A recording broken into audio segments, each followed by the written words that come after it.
ബ്രേക്ക്ഫാസ്റ്റിന് അപ്പവും ദോശയൊക്കെ ഉണ്ടാക്കാൻ വേണ്ടി നമ്മൾ തലേ ദിവസം തന്നെ അരി കുതിർക്കുകയും അരച്ചു വെക്കുകയൊക്കെ ചെയ്യണം അല്ലേ. എന്നാൽ ഇത്രയും സോഫ്റ്റ് ആയിട്ടുള്ള ഈ ഒരു ദോശ ഉണ്ടാക്കാൻ വേണ്ടി അതിൻ്റെ ഒന്നും യാതൊരു ആവശ്യമില്ല. നമ്മുടെ തട്ടിൽ കൂട്ടിയ ദോശയൊക്കെ പോലെ എന്നാൽ പുളിയൊന്നും ഇല്ലാത്ത നല്ല സോഫ്റ്റ് ആയിട്ടുള്ളൊരു ദോശയാണിത്. കുറച്ച് റവ ഉണ്ടെങ്കിൽ അതിൻ്റെ കൂടെ 1-2 ചേരുവകളൂടെ മിക്സിയിലൊന്ന് കറക്കിയെടുത്ത് അപ്പോൾ തന്നെ ചുട്ടെടുക്കാവുന്ന ദോശയാണിത്. വളരെ എളുപ്പത്തിൽ ഉണ്ടാക്കിയെടുക്കാം. നമുക്കിത് എങ്ങനെയാണ് ഉണ്ടാക്കുന്നതെന്ന് നോക്കാം. Welcome back to Saanvi's taste world. ഈ ദോശ ഉണ്ടാക്കാൻ വേണ്ടിയിട്ട് ഞാനിവിടെ 2 കപ്പ് റവയാണ് എടുക്കുന്നത്. ഒരു കപ്പ് എന്ന് പറയുന്നത് 250 ml ആണ്. അതായത് നമ്മുടെ നോർമൽ ഗ്ലാസിൻ്റെ അളവ്. നിങ്ങൾ ഗ്ലാസ്സിലാണ് അളക്കുന്നതെന്നുണ്ടെങ്കിൽ 2 ഗ്ലാസ് റവ എടുത്താൽ മതിയാവും. അതേ ഗ്ലാസ്സിൽ തന്നെ വെള്ളവും ബാക്കിയുള്ള കാര്യങ്ങളൊക്കെ അളന്നെടുക്കണമെന്ന് മാത്രമേ ഉള്ളൂ. അപ്പോൾ ഞാനിവിടെ 2 കപ്പ് റവ എടുത്തിട്ടുണ്ട്. വറുക്കാത്ത റവയാണ് എടുത്തിട്ടുള്ളത്. വറുത്ത റവയായാലും കുഴപ്പമൊന്നുമില്ല. ഇനി നമുക്കിതിലേക്ക് വെള്ളം ചേർത്ത് കൊടുക്കാം. റവ എത്രയാണോ എടുത്തിട്ടുള്ളത് അതേ അളവിൽ തന്നെയാണ് വെള്ളം ചേർക്കേണ്ടത്. ഞാനിപ്പോൾ റവ എടുത്തിട്ടുള്ള അതേ കപ്പിൽ തന്നെ 2 കപ്പ് വെള്ളം ചേർക്കുന്നുണ്ട്. നോർമൽ വാട്ടറാണ് ചേർക്കേണ്ടത്. ചൂടുവെള്ളമൊന്നും ചേർക്കേണ്ട ആവശ്യമില്ല. സാധാരണ പച്ചവെള്ളം ചേർത്താൽ മതിയാവും. ജസ്റ്റ് ഒന്ന് മിക്സ് ചെയ്ത് കൊടുക്കുക. അതിപ്പോൾ റവ ഇപ്പോൾ അടിയിലോട്ട് ഇങ്ങനെ പോയി കട്ട കെട്ടി കിടക്കാണ്ടിരിക്കാൻ വേണ്ടി നമുക്ക് ജസ്റ്റ് ഒരു സ്പൂൺ വെച്ച് ഇതുപോലെ ഇളക്കി കൊടുക്കാം. ഇനി ഇതിലേക്ക് ചെറിയ തേങ്ങയാണ് ചേർത്ത് കൊടുക്കുന്നത്. ഞാനിവിടെ 125 ml കപ്പിൽ തേങ്ങ എടുത്ത് വെച്ചിട്ടുണ്ട്. നിങ്ങൾ ഗ്ലാസ്സിലാണ് അളക്കുന്നതെങ്കിൽ 1/2 ഗ്ലാസ് അളവിൽ ചെറിയ തേങ്ങ ചേർക്കുക. ഫ്രിഡ്ജിൽ വെച്ചിരുന്നതാണെങ്കിൽ കുറച്ച് നേരം മുമ്പ് എടുത്ത് പുറത്ത് വെച്ച് തണുപ്പൊക്കെ മാറ്റിയ ശേഷം ചേർത്താൽ മതി. ഇനി ചേർക്കുന്നത് സവോളയാണ്. ഞാനൊരു 1/2 കഷ്ണം സവോള ഇതിലേക്ക് കട്ട് ചെയ്ത് ചേർക്കുന്നുണ്ട്.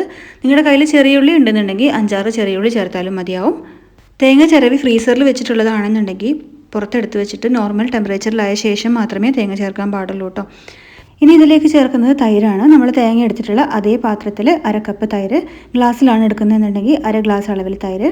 ഇനി ഇതൊന്ന് അരച്ചെടുക്കാം. പെട്ടെന്ന് തന്നെ അരഞ്ഞു കിട്ടും. നമ്മളിതിൽ ചേർത്തിട്ടുള്ള ആ ഉള്ളിയും തേങ്ങയൊക്കെ നന്നായിട്ട് അരഞ്ഞു വന്നാൽ മതിയാവും. ഒരു 2 മിനിറ്റ് കൊണ്ട് തന്നെ പെട്ടെന്ന് അരച്ചെടുക്കാവുന്നതേ ഉള്ളൂ. അപ്പോൾ ഞാൻ നന്നായിട്ട് അരച്ചെടുത്തിട്ടുണ്ട്. ഈ ഒരു പാകത്തിലാണ് നമുക്ക് അരച്ചെടുക്കേണ്ടത്. വെള്ളമൊക്കെ ഞാൻ ഈ പറഞ്ഞ അളവിൽ മാത്രം ചേർത്താൽ മതി, കൂടുതൽ ചേർക്കരുത്. നമ്മൾ എത്രയാണോ റവ എടുക്കുന്നത് ആ അളവിൽ മാത്രം വെള്ളം ചേർക്കുക. അപ്പോൾ കറക്റ്റ് ഈ ദോശയുടെ പാകത്തിന് കിട്ടും. ഇഡ്ഡലിക്കൂട്ടിൻ്റെ അത്രയും കട്ടിയിലല്ല, നമ്മൾ സാധാരണ ദോശയൊക്കെ ഉണ്ടാക്കുന്ന ആ ഒരു കൂട്ടിൻ്റെ പാകത്തിലാണ് അരച്ചെടുക്കേണ്ടത്. നമ്മൾ ദോശയ്ക്ക് അരി കുതിർക്കാൻ മറന്നു പോയാലോ അല്ലെങ്കിൽ പെട്ടെന്ന് ആരെങ്കിലും ഗസ്റ്റൊക്കെ വരികയാണെന്നുണ്ടെങ്കിലും നമുക്ക് വളരെ പെട്ടെന്ന് ഉണ്ടാക്കിയെടുക്കാൻ പറ്റുന്ന ഒരു ബ്രേക്ക്ഫാസ്റ്റ് ഐറ്റമാണിത്. ബ്രേക്ക്ഫാസ്റ്റ് എന്നല്ല, ഡിന്നറിന് വേണമെങ്കിലും നമുക്ക് ചപ്പാത്തിയൊക്കെ ഉണ്ടാക്കാൻ മടിയാണെങ്കിൽ പെട്ടെന്ന് ഉണ്ടാക്കിയെടുക്കാൻ പറ്റുന്ന ഒരു ദോശയുടെ റെസിപ്പിയാണ്. നമ്മളിതിലേക്ക് ഉപ്പ് ചേർത്തിട്ടുണ്ടായിരുന്നില്ല. ആവശ്യത്തിനുള്ള ഉപ്പ് ചേർത്ത് കൊടുക്കാം. ഞാൻ ഏകദേശം 1 ടീസ്പൂൺ അളവിൽ ഉപ്പ് ചേർത്തിട്ടുണ്ട്. ഇത് മതിയാവും. നമ്മൾ ഈ കൂട്ട് അരച്ചെടുത്ത ഉടനെ തന്നെ ചുടുന്നതായതുകൊണ്ട് തന്നെ ഇതിലേക്ക് കുറച്ച് ബേക്കിംഗ് സോഡ കൂടെ ചേർത്ത് കൊടുക്കണം. എങ്കിൽ മാത്രമേ ദോശ നല്ല സോഫ്റ്റ് ആയിട്ട് പൊങ്ങി വരുള്ളൂ. ഞാനിവിടെ ഒരു 1/2 ടീസ്പൂൺ അളവിൽ ബേക്കിംഗ് സോഡ ചേർക്കുന്നുണ്ട്. ബേക്കിംഗ് സോഡ ചേർക്കുമ്പോൾ പ്രത്യേകിച്ച് ശ്രദ്ധിക്കേണ്ട ഒരു കാര്യം എന്താണെന്ന് വെച്ചാൽ നമ്മളിതിൽ തൈര് ചേർത്തിട്ടുണ്ടായിരുന്നല്ലോ. നമ്മൾ ആ തൈര് ചേർക്കുന്ന സ്റ്റെപ്പ് ഒരിക്കലും ഒഴിവാക്കരുത്. കാരണം ഈ ബേക്കിംഗ് സോഡ ഇതിൽ പ്രവർത്തിക്കണമെന്നുണ്ടെങ്കിൽ എന്തെങ്കിലും ഒരു പുളിയുള്ള കണ്ടൻറ്റ് വേണം.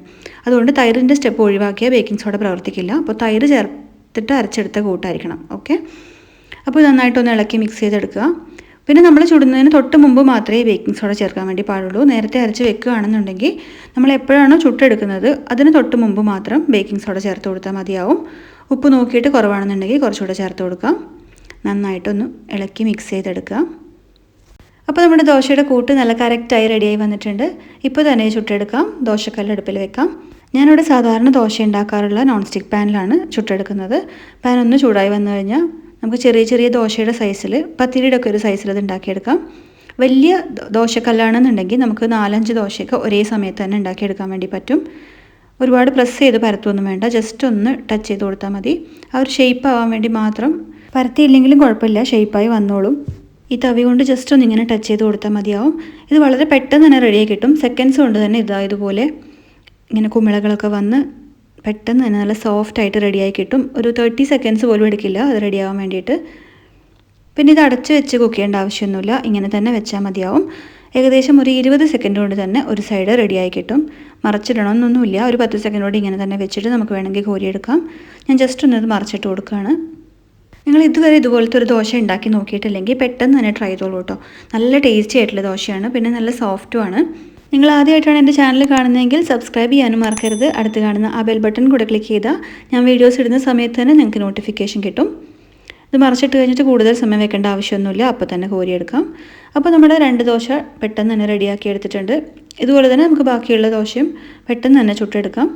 ഞാൻ വീഡിയോ കട്ട് ചെയ്തിട്ടില്ലായിരുന്നു കേട്ടോ. അപ്പോൾ ഈ വീഡിയോയിൽ കാണുന്ന സമയം മാത്രമേ നമുക്ക് ഈ ദോശ ഉണ്ടാക്കിയെടുക്കാൻ വേണ്ടിയിട്ട് ആവശ്യമുള്ളൂ.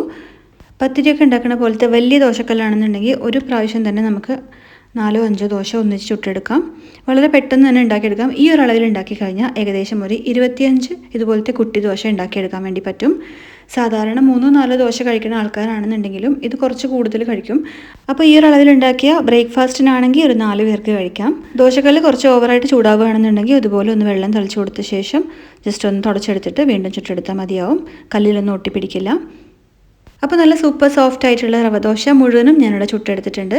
ഇനി നമുക്ക് ഇതിൻ്റെ കൂടെ കഴിക്കാൻ പറ്റുന്ന നല്ലൊരു തേങ്ങാ ചട്നി കൂടി ഉണ്ടാക്കിയെടുക്കാം. പെട്ടെന്ന് തന്നെ ഉണ്ടാക്കിയെടുക്കാം. 2 മിനിറ്റ് മാത്രമേ ആവശ്യമുള്ളൂ. അപ്പോൾ ഒരു മിക്സിയുടെ ജാറിലേക്ക് 1 കപ്പ് തേങ്ങയാണ് ഞാൻ എടുത്തിട്ടുള്ളത്. നമ്മൾ നേരത്തെ റവ എടുത്തിരുന്ന ആ കപ്പിൽ 1 കപ്പ് തേങ്ങ. ഞാനിപ്പോൾ കുറച്ച് മാത്രമേ ചട്നി ഉണ്ടാക്കുന്നുള്ളൂ, അതുകൊണ്ടാണ് 1 കപ്പ് തേങ്ങ എടുത്തത്. നിങ്ങൾക്ക് കുറച്ച് കൂടുതൽ വേണമെന്നുണ്ടെങ്കിൽ 1.5 കപ്പ് വരെ തേങ്ങ ചേർക്കാം. പിന്നെ വേണ്ടത് സവാളയാണ്. ഞാനിവിടെ ഒരു സവാളയുടെ പകുതി മാത്രമേ ചേർത്തിട്ടുള്ളൂ. ആ തേങ്ങയുടെ അളവനുസരിച്ച് കൂട്ടിയെടുക്കാം. പിന്നെ വേണ്ടത് ഒരു ചെറിയ കഷ്ണം ഇഞ്ചി, 1-2 അല്ലി വെളുത്തുള്ളി.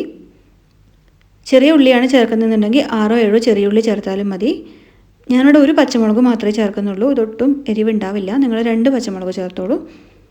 എരിവ് കൂടുതൽ വേണമെന്നുണ്ടെങ്കിൽ മാത്രം 2 പച്ചമുളക് ചേർത്താൽ മതി. കുറച്ച് മല്ലിയില, മല്ലിയുടെ ടേസ്റ്റ് ഇഷ്ടമാണെങ്കിൽ മാത്രം മല്ലിയില ചേർത്താൽ മതി. ചെറിയൊരു അളവിൽ മല്ലിയിലയും കൂടെ ചേർത്തിട്ടുണ്ട്. ഇനി ആവശ്യത്തിനുള്ള ഉപ്പും കൂടെ ചേർത്തിട്ട് നമുക്കിതൊന്ന് അരച്ചെടുക്കാം. അരച്ചെടുക്കുമ്പോൾ നമ്മൾ ചമ്മന്തിയൊക്കെ അരക്കുന്ന പോലെ ചെറുതായിട്ട് അരഞ്ഞാൽ പോരാ, നന്നായിട്ട് അരയണം. ഒരു 1/4 ഗ്ലാസ് അളവിൽ വെള്ളം കൂടെ ചേർത്തിട്ട് നന്നായിട്ട് അരച്ചെടുക്കാം. നമ്മൾ കറിക്കൊക്കെ അരക്കുന്ന പോലെ നല്ല ഫൈനായിട്ട് അരച്ചെടുക്കണം. ഞാനിപ്പോൾ അരച്ചെടുത്ത് കൊണ്ടുവന്നിട്ടുണ്ട്. ഞാൻ നേരത്തെ പറഞ്ഞ പോലെ ഫ്രീസറിൽ നിന്ന് എടുത്ത് പുറത്ത് വെച്ച തേങ്ങയാണെന്നുണ്ടെങ്കിൽ തണുപ്പ് കംപ്ലീറ്റ് ആയിട്ട് മാറിയ ശേഷം മാത്രമേ അരച്ചെടുക്കാൻ പാടുള്ളൂ. അല്ലെങ്കിൽ പിരിഞ്ഞു പോകും. നമ്മൾ കറിക്ക് അരക്കാനായാലും തേങ്ങ പാലെടുക്കാനായാലും ഒക്കെ തേങ്ങ ഫ്രീസറിൽ നിന്ന് എടുത്ത് പുറത്ത് വെച്ചിട്ട് നന്നായിട്ട് തണുപ്പ് പോയ ശേഷം മാത്രമേ എടുക്കാൻ പാടുള്ളൂ. കുറച്ച് നേരം ഓവനിൽ വെച്ചെടുത്താലും മതി. പെട്ടെന്ന് തന്നെ തേങ്ങയുടെ തണുപ്പ് പോയി കിട്ടും. തേങ്ങ കേടുകൂടാതെ സൂക്ഷിക്കാനുള്ള ഏറ്റവും നല്ല മെത്തേഡാണ് ഇതുപോലെ ഫ്രീസറിൽ സൂക്ഷിക്കുന്നത്. അപ്പോൾ അതുപോലെ വെച്ചതാണെങ്കിൽ ഐസ് പോയ ശേഷം മാത്രം എടുക്കാം. അപ്പോൾ നമ്മുടെ ചട്നി ഇവിടെ റെഡി ആയിട്ടുണ്ട്. ഇനി ഒന്ന് കടുക് താളിച്ച് ഒഴിച്ചാൽ മാത്രം മതി. 1 ടേബിൾ സ്പൂൺ വെളിച്ചെണ്ണ ഒഴിക്കുക. ചൂടായി വരുന്ന സമയത്ത് 1/2 ടീസ്പൂൺ അളവിൽ കടുക് ചേർക്കുക. ചെറിയ അളവിൽ മാത്രമേ ഉള്ളൂ, അപ്പോൾ ഇത്രയും മതിയാവും. ഇനി ഇതിലേക്ക് 2 വറ്റൽമുളക് കൂടെ പൊട്ടിച്ചിടാം. കുറച്ച് കറിവേപ്പിലയും കൂടെ ചേർക്കാം. വേണമെന്നുണ്ടെങ്കിൽ നമ്മുടെ ചട്നി ഇതിലേക്ക് ഒഴിച്ചിട്ട് ജസ്റ്റ് ഒന്ന് ചൂടാക്കി എടുക്കുകയും ചെയ്യാം. ഞാനിപ്പോൾ അങ്ങനെ ചെയ്യുന്നില്ല. ഞാൻ ഈ വറുത്തെടുത്തത് ചട്നിയിലേക്ക് ഒഴിക്കുകയാണ്. ഒന്ന് ഇളക്കി മിക്സ് ചെയ്യുക. അങ്ങനെ നമ്മുടെ തേങ്ങാ ചട്നി ഇവിടെ റെഡി ആയിട്ടുണ്ട്. ഇതിപ്പോൾ ബ്രേക്ക്ഫാസ്റ്റിനായതുകൊണ്ടാണ് ഞാൻ ചട്നി ഉണ്ടാക്കിയത്. അല്ലാണ്ട് ഈ റവദോശയുടെ കൂടെ മുട്ടക്കറിയും ചിക്കൻ കറിയും ഒക്കെ നല്ല കോമ്പിനേഷനാണ്. ഉറപ്പായിട്ടും ട്രൈ ചെയ്ത് നോക്കുക. വളരെ സിമ്പിളായിട്ട് ഉണ്ടാക്കിയെടുക്കാവുന്ന റെസിപ്പിയാണ്. ട്രൈ ചെയ്തിട്ട് നിങ്ങളുടെ ഫീഡ്ബാക്ക്സ് അറിയിക്കുക.